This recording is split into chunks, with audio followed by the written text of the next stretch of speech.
Ayun, mga ka-Tours, welcome back po sa ating channel, Kalimi Online.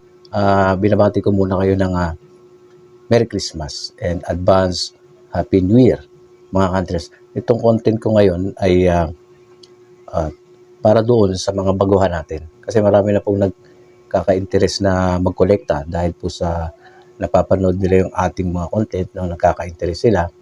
Ngayon, kung marami kang gantong mga barya, mga 25 centimos, yung mga 25 cents, BSP series coins, itong nakikita nyo sa background natin, no? Yung mga 25 yan, yung dilaw, BSP series.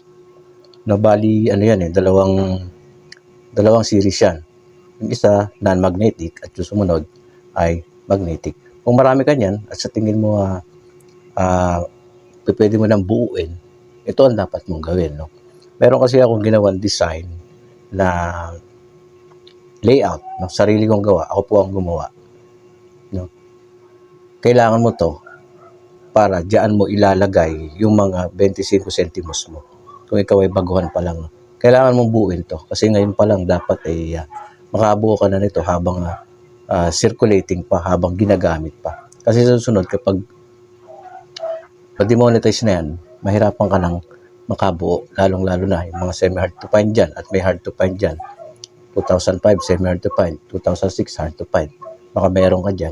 At least, hahanapin mo na lang yung mga common. Mabubuo mo yan. No? At kagandahan nito, mga hunters, kung coin hunters ka, yung design natin, na layout, sabi ko kanina, ako ang gumawa, pwede ka magpa-personalize ng design sa akin. Kontakin nyo lang ako. Pwede kayo magpa-design. Pwede sa piso, sa 5 piso, at sa 10 piso. Kayo masusunod lahat ng details. Kung anong gusto nyong background, kung anong gusto nyong design, kulay, no? Pwede nyo ipagawa sa akin. Yun ang kagandahan nun. No? Lalong-lalo na kung bago ka pa lang. At wala ka pang kahit isang set man lang dyan. Kasi dapat mabuo mo yan eh.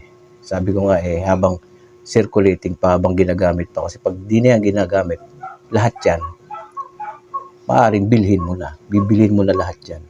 Lahat ng years kung gusto mo magbuo. Kaya habang hindi pa uli ang lahat, magbuo ka na kung marami kang ganyan. Para hindi yan masayang. Gawin mong for collection mo. No? Maganda kasi. Tapos lalong-lalong kung kumpleto. No? 25 cents, piso, 5 piso, saka 10 piso. Puro BSP series. No?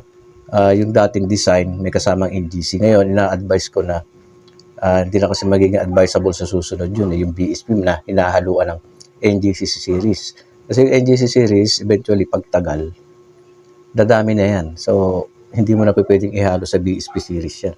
Kaya ang mangyayari niyan, mas maganda, itong 2025, lahat ng gagawin ko design na BSP, for BSP lang, exclusive. No? Puro BSP lang. Hindi ko nahahaluan ng NGC kasi dadami ang NGC.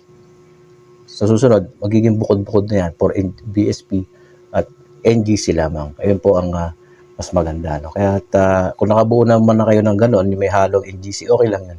Tapos meron kayo. Kumbaga ito, panibago yung parang project nyo. No? Importante yan sa mga baguhan natin. So, iwan kayo ng komento kung gusto magpa-design sa akin ng layout.